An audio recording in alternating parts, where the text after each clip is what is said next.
Welcome to HoopSeen TV. I'm Justin Young, and he is Josh Tech, and this is a deep dive, maybe a deep dive into the shallow end of the rankings poll for the class of 2025, Josh. And we've been updating our rankings pretty regularly now for the seniors, juniors, and we got to the sophomores. And one thing that I like about what we do is we can wave the white flag and not be ashamed to say, hey, this needs a little bit more time. And I think that's kind of where we're at with the class of 2025. We don't want to extend the rankings out too far, and more of an exploration of guys that are in this class that we've seen that we like, and maybe some conversation here in this pod about guys that we want to get some eyes on moving forward. So, but before we get into that, what's up, buddy? Let's do it again.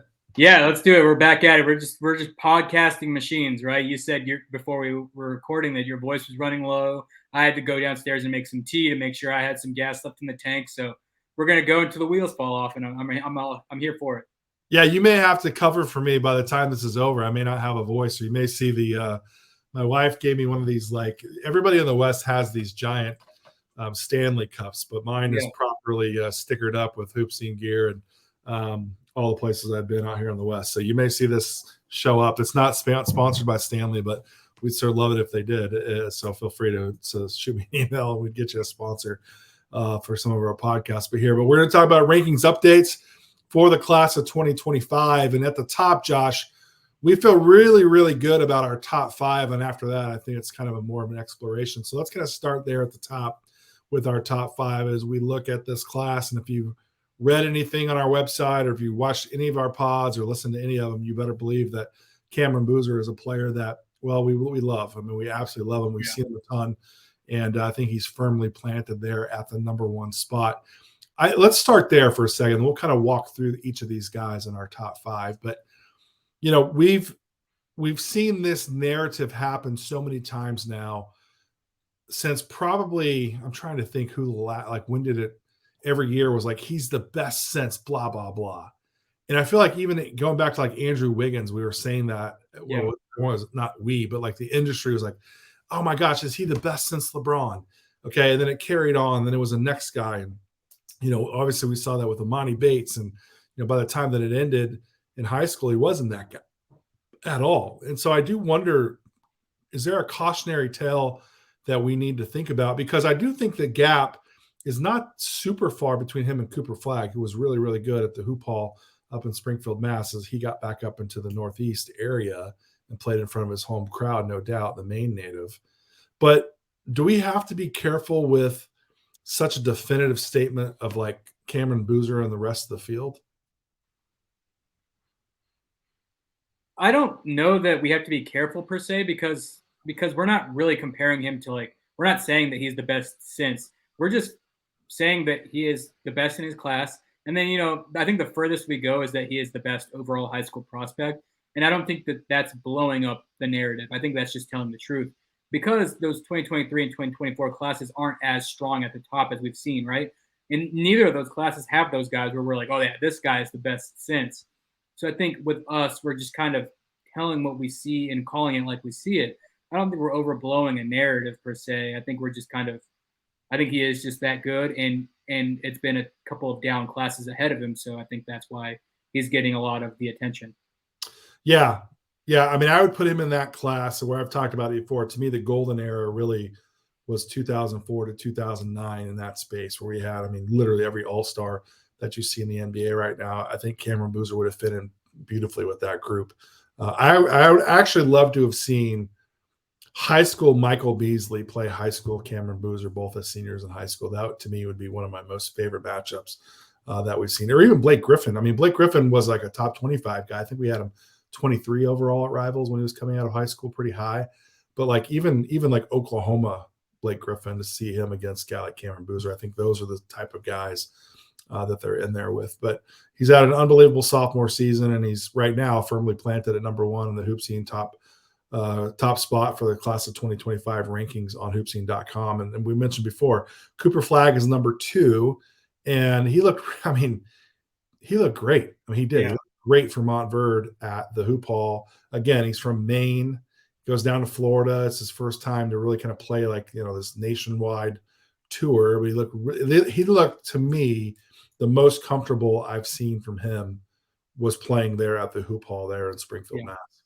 Yeah, I think there's an adjustment period when it comes to that because you're going to Montverde, where everywhere you look, there's like a 5-star prospect, right? And regardless of class. So I think it's a matter of him fitting in. And, with him and with Flag and Boozer, those are two guys that, we've seen them a bunch and they've never disappointed. Not one time. Ever. Yeah. That's part of this whole thing is not one time have I walked away being like, I didn't Yeah. really see it. Like, both those guys just always deliver. It's the consistency and it's the high level consistency going up against the most talented players in the country, right? You see it with Boozer, you see it with Flag. They're playing everybody. They're not shying away from competition. They're playing up. They're playing, the best in 2023. They're playing the best in 2024. They're playing each other, the best in 2025. And it's just those kind of head-to-head matchups against the best competition, and the fact that they're thriving in those situations are why, those two guys, to me, are firmly planted in the top three, and those guys are probably not going to leave that range. When I was watching Cooper Flag play, we talked about this on the 2024 show, player comps. Okay. You're the man. Who do you think I'm going to comp Cooper Flag to? Just curious to think. I want to see where your head's at in conjunction with Cooper Flag. That's a really good question. I'm trying to think about it. I'm thinking of Duke. Let me give you a little bit of a clue then. Who do you think, which pro team do you think Cooper Flag grew up watching in the state of Maine? The Celtics. Okay. And to go even, I was thinking, my brain is wired to think of college. I was thinking that he grew up a Duke fan. So Duke and Celtics are two areas that, I would. Yeah. Well, he is a Duke fan. Duke is the dream school, no doubt about it. And he said so. Yeah, Jason Tatum. I mean, honestly, Jason Tatum is where I go with Cooper Flag. His type of game, his type of versatility is, I think a Jason Tatum comp is a pretty fair comp for Cooper Flag. So, like, I didn't get this. Jason Tatum, during his high school career was before my time, right? I was really familiar with him at Duke and beyond and all that. Was at this same period in his development, were they kind of are you comping them in that regard? Like, was Jason Tatum around the Cooper Flag? Great question. No, because the question with Jason Tatum, I remember at the City of Palms, and this is one of the storylines that I wrote. This was over at Bishop Verot. I think this may have been the last year before they moved over to where you were at Florida Southwestern. Yeah. Is Jason Tatum, can he shoot? I mean, like, just the simple question, can he shoot? And I remember at that City of Palms, he absolutely could shoot. He could shoot the lights out, and he was phenomenal in that capacity, and he really showed that he was a shooter. I don't think that's a question at all for Cooper Flag. I actually think he's a really, really good shooter. But no, I think at this stage, Cooper Flag is probably more polished, maybe a little bit more accomplished. And I think that has a lot to do with his play with USA Basketball over the summer, sure. Which I think really kind of vaulted it. A ton of NBA guys saw him, which kind of got the narrative going a little bit more. Where Jason Tatum, I think, really kind of caught his stride his senior season, and that's when the level up started. And the version of Jason Tatum that we know now, I mean, again, we're talking about Jason Tatum where this year, I mean, he's probably on the short list of the top 3 for an MVP in the NBA, right? So, we're talking the highest possible standard. But yeah, I mean, that's a great question that you ask. I think in the same trajectory, Cooper Flag may have just a small advantage at the same. And that's just at their same stage in their development. We're not comparing him to. Well, obviously, we're not making that comparison. That'd be ridiculous. So I just didn't want anyone to look at this and be like, these guys are saying that Cooper Flag is better than Jason Tatum. Not true. Same style of game. Yeah, in their development as sophomores in high school. Yeah, I think his game style is well, I mean, it's like, what song did I hear the other day? Oh man, I heard it and I was like, oh, I know who they listen. Like, I love New Order, the band. Yeah, same here. And like, there'll be some, like the Killers, right? Like, you can hear a song from the Killers and you're like, oh, he 100% listened to New Order, or right. Like Pet Shop Boys or whatever. And which, by the way, I never thought that Pet Shop Boys would ever get a mention on a HoopSeen podcast. Well, I'm really glad that New Order did. So we could make a New Order. Fair. But I think you see those types of like borrowing of something great that you've seen that you apply to your game. We say that all the time with players. So I'm not sure how New Order, Pet Shop Boys, the Killers, and Cooper Flag and Jason Tatum all work, but here we are. Let's keep it moving. We're number 3, and Koa Pete checks in at number 3. And these guys have been very consistent as 1, 2, and 3 for us on our list on hoopseen.com. And he's he is the bookend to Cody Williams, who is also our number 3 player overall in the class of 2023 from Perry High School right here in Gilbert, Arizona. And Koa Pete, to me, every time I see him play, he's a producer. I do wonder how much of an upside that he has, but I also wonder the same thing with Paolo Banchero coming up out of high school. Like, how good can he be? Well, obviously he's pretty damn good. Yeah, right. And so I think that's a fair question to ask, but it's also totally fine because Paolo Banchero is really, really good. I think Koa Pete, in the same regard, will also be very, very good. A double-double machine, goes about his business, doesn't do anything to like bring any attention onto himself, and just gets better and better and better. And I think that's also a credit to Cody Williams too. Cody Williams has helped Koa Pete get better along the way too. Let's talk about Bryson Tiller. I don't know. I think I just went through puberty right there. Again, my voice, that might be the sign that my voice is on the last leg. So we may have to make this a bit shorter than usual. But Bryson Tiller, who's now at Overtime Elite, an Atlanta area kid, a guy that we saw kind of growing up and has played, started at elite preview camps. Upside there is really how high can that upside go for a guy like Bryson Tiller? Well, so yeah, let's go back all the way. We at one of our next gen events, that's middle school events, Yeah. Tiller was a standout there, right? You walked into the gym and everybody kind of paused at Bryson Tiller, being like, "Oh my god, this guy's this big already, 6'7" at the time," and he was kind of doing a lot of things that we see now, right? Scoring around the basket, shooting from mid range, shooting after the 3-point line. And then I love to tell this because it's like this really speaks to Bryson Tiller's trajectory. We saw him in February at a middle school event.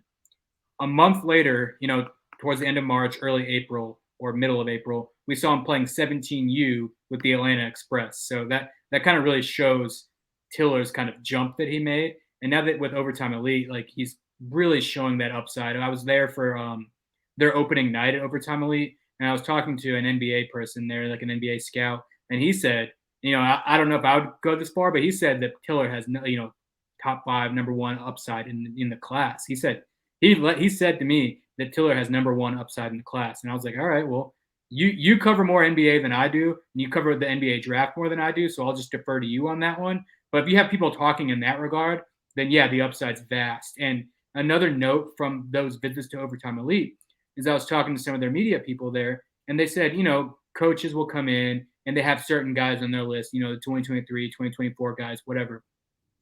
But they whenever those coaches would leave, they would always leave asking about Bryson Tiller because he impressed them so much as a player and as a person. And when you talk to him, he's really gregarious and he kind of has a really good head on his shoulders. So I think that's going to help out in the long run as well. We always see this too, where whatever is popular kind of trickles over, right? Like styles of play or even types of prospects. I'd be interested to see like how Brandon Miller, a really long, hard to guard wing, becomes that type of favorite type of prospect. And Bryson Tiller has a really similar body type and frame to a guy like Brandon Miller. So I'd be curious to see. That's a theme with this class, right? Some classes are like, it's guard heavy at the top. Some classes it's whatever heavy. This one is like, you look at Boozer, you look at Flagg, you look at Pete, you look at Tiller. They're all bigger forwards who can all play skill games. They can all play around the basket. They can just be really versatile and help you win in a variety of ways, right? Yeah, that's true. I mean, it's been very guard heavy, no doubt about it. Well, rounding things out, another big wing, big guard is a guy that I've really kind of fallen in love with. His style, his game, also an unbelievable personality, really humble, just kind of gets the job done. Is Tunde Yesufu out of California, having a tremendous sophomore season, one of the top scorers in the state of California. And every time I watch him play, keeping this theme going again, with Boston Celtics, he reminds me so much of Jaylen Brown at the same age. And if you know anything about me, Jaylen Brown is probably one of my 5 most favorite guys I've ever covered, legitimately. So Tunde, to me, has all those same characteristics that we saw in Jaylen Brown. An unbelievable athlete, unbelievable competitor, unbelievable scorer, unbelievable just power to the rim, and a guy that I think we have him pretty high. I think the industry is starting to kind of catch up to that thought too, going, oh man, okay, this guy's tremendous. Every time I watch Tunde play, I'm like, I freaking love this guy. It's funny. Griffin Greenberg, his father, and I sat next to each other for, I think, the duration of the Hoop Hall West out here in Scottsdale. and we both agreed how much we were going to fight each other probably for the top spot in the Toon-Day fan club. So a lot of people out here in the West are very, very high on him, and I'm certainly one of those guys now that I'm a West Coast guy. So love him at number 5, and I think we feel really good actually about our top 5 compared to all the other classes. I think this top 5, I'm like, man, I really like it a lot. Yeah, it's really interesting. I think, with our 2023, 2024, I think we feel strongly about, our top 10, top 15, but there's a lot of shuffling that can go on within those ranges, right? Within this one, I don't see, maybe like maybe one day you're like, oh, Koa Pete's really good, I'm going to bump him up above Cooper Flag, or Tone Day is really good, I'm going to bump him up above Bryson Tiller. But I don't really think that there's a whole lot of guys that are going to be able, at least within, the next few months or whatever, going to be able to jump up into this range. Because I really like how solid this top 5 is. I think it's really set in stone. Yeah, I do too. It's funny, when I'm kind of scrolling through our list right now on hoopseen.com, I'm like, where are the point guards, right? And then Mikael Brown's the first guy. And don't pay too much attention to the actual number itself next to the player's name. We're going to be updating these pretty often and pretty regularly. With this class, the way I would tell people to do, what I would tell people to do when looking at it is kind of look at it as more of like a watch list right now. Yeah. I think top 5 is really solidified, but we're still building out, resumes, and we're still getting eyes and developing opinions. And I think if you have truth serum to anybody else in the industry that does this, whether it be, any of the names that you love, any of the names that you know, I think they would tell you the same thing. We're all still really developing our opinions of these guys. So if you see a guy in the top 100, it's mostly just, putting him on the list and making sure that we have him and don't forget about him. And then, as the summer progresses, going into next high school season, that's when we'll really start to develop firm opinions on them and move them up into certain ranges and all of that. Yeah, that's a great way of putting it, because it is a watch list that you can go from 100 to 15 snap of a finger, right? Like I think that's where we have the most area of growth and really get a chance to kind of focus on it too. And the other part that I want to mention on that, to that same regard, is, listen, college coaches will definitely recruit these guys, but these players can't help a college coach for a couple of years at least. Yeah. Okay? So they can't even reach out, they can't even really reach out to him, right? Like they have to reach out to him through, I don't know, however you do it, but like it's not going to be until summertime when they can really make direct contact. So, and going back to the summer really quickly, I think this summer is going to be huge for us forming opinions on these guys. That's when we're going to really start looking into the 2025 class and forming opinions on them. Well, I think the COVID era really did impact, like particularly 23, where we didn't see a lot of these guys compete at the Nike 100 camp, or like any underclassmen camp that we saw, the Chris Paul underclassmen camp. A lot of these opportunities were our first instances of seeing players. One of my favorite things is, we talked about, you got to go to CP3 camp over the summer, is like, I saw Scotty Barnes there before he ever played a high school game. And it was and Jalen Green and all these guys where, part of that draft class where, man, I had such a long runway to really understand, appreciate these guys at a high school level, where even 23 guys, I don't know if we have that type of runway, 24 for that matter. It's also changed quite a bit, but 25, I feel like, is the first class now that we're in the post-COVID era that we do have a really good body of work to be really educated on our opinions, to really kind of think this through. So I think you make a really good point about that as well. So I think I'm with you, man. The summertime will be really fun, spring and summer, to see how these guys go. So we're talking about our guys in our top 5 that we feel really good about. Give me a player or two, Josh, that maybe as the outside, or just a player in general that, regardless of where we have them on our list, that you're pretty excited about seeing.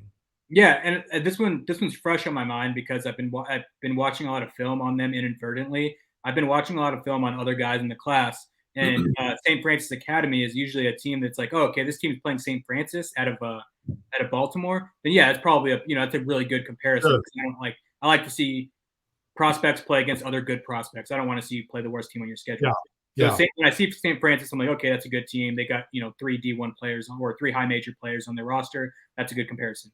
And a guy that keeps shining, regardless of who I'm trying to watch, is Tyler Jackson. I got to see him at City of Palms. He's a 6'2" guard, and he was really good against Link Academy. And if you perform well against Link Academy, you're doing something right, because that team is loaded. He had 25 points in that game, and he really helped lead a comeback that made Link Academy uncomfortable, right? Link Academy wasn't able to run away with that game because Tyler Jackson kind of exploded in the second half. And then on film, what I've really seen out of him is he really impacts the game defensively. He's really quick. He's really athletic, so he can get up for blocks. He can, poke his hands into driving lanes and kind of be a disruptor on that regard. He can keep in front of a guy, so he impacts the game defensively. He's a multi-level scorer. And this morning when I was going through watching one of their games, he posterized somebody on a dunk that was just like I had to pause the video and catch my breath and walk away for a second and be like, did I just see that? To rewind it a couple times because it was nasty. Like for a 6'2" sophomore guard to rise up and just yam on somebody like that, it was, whew, man, this guy can get up. I love it. I love it. I mean, but that's going to be the case, right? Like we're going to see a lot of film. I mean, that's how I saw LeBaron Phelan for the first time. Yeah. Last year I was watching film. I really wanted to watch Barry Dunning play, and they were playing Phelan's team. I'm like, who in the world is this guy? So I think we're gonna have those instances, no doubt about it, as we kind of break down more film and get into it. Any other players that you're kind of keeping your eye on and making sure you get a follow evaluation on? For certain, there's a lot of guys in the Atlanta area that are starting to emerge as sophomores, right? Jacob Wilkins, he kind of fits into that mold of the guys we talked about at the top, right? He's 6'7", skilled wing. He's been really playing well with Parkview, really consistent too. He's really impacting the game in a variety of ways. He's been shooting the ball well. He's finished with some, high flying athleticism at the rim, creating highlights for the Mixtape Mafia. He's been blocking shots. He's been making great passes. He's been rebounding the ball. He does a little bit of everything. I think this summer is going to be his blow up summer when a lot of the national guys really start to catch on, right? He fits that mold of the player with the basketball lineage in his family. His brother played at Clemson. His dad played at, he's an NBA legend with the Hawks. So I think he's kind of got, that to his game that a lot of people really love. Yeah, for sure. I really like Alex Lloyd down at Westminster Academy. Oh, yeah. Florida. Guard can really score, good sized. A lot of players down there in Florida. Not surprising. A lot of Florida, like a lot of really native. Strong 25 class down in South Florida specifically. I think it's a really strong class nationwide. I mean, to be quite honest with you, really, really strong.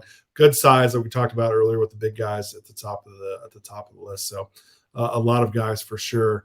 I mean, even like you get into like the 50s and like kind of that category, like the third tier, if you will, or 2.5 or whatever. Like there's some starters, some really high level players in that. So I think the depth is already starting to kind of show that this class has got some real juice to it. Yeah. Can I throw out another name that I think is really going to pop at some point? It's a Kai Fleming. He plays over at Osborne High School here. He plays with the Atlanta Celtics during the travel season. I think on that 3SSB circuit at some point, like the other day when I went to go see Osborne play, I got to see a Kai Fleming go for 18 points in a quarter, 29 points in a game. And I think he's going to have one of those games or one of those weekends. This at some point on the circuit and nationally he's going to pop. Like he's already got high majors interest and offers. Those are going to come in even more. National guys are going to really start to appreciate him more, and he's going to vault up rankings at some point. I think Texas has got some really good depth in that state again. What else is new, right? Yeah, what else is new? Exactly. Some good size, like really good size. So anyways, we can go on and on and on. If there's a player in the class of 2025 that you're really high on, that is a starter on his varsity team, that's making an impact this year, having some really good showings against some high-level talent, let us know in the comments below. Make sure you subscribe to HoopSeen TV right here on YouTube and go ahead and hit the thumbs up to like this. This really helps us out quite a bit as we continue to make more videos for you on a regular basis. And again, 2025 class got a lot of runway ahead of us. We'll be seeing you quite a bit, and 2026 for that matter too. Drop 2026 is down below too. I need to get some eyes on some guys. No question about it. So if you have any good leads, let us know. So for Josh Tech, I'm Justin Young, and this has been an exploration for the class of 2025. Our top 5 is pretty set right now, but man, after that, it's going to be wide open. We're excited to see who are the players going to be that take that opportunity to put their names onto the list. So we'll see you next time right here on hoopseen.com.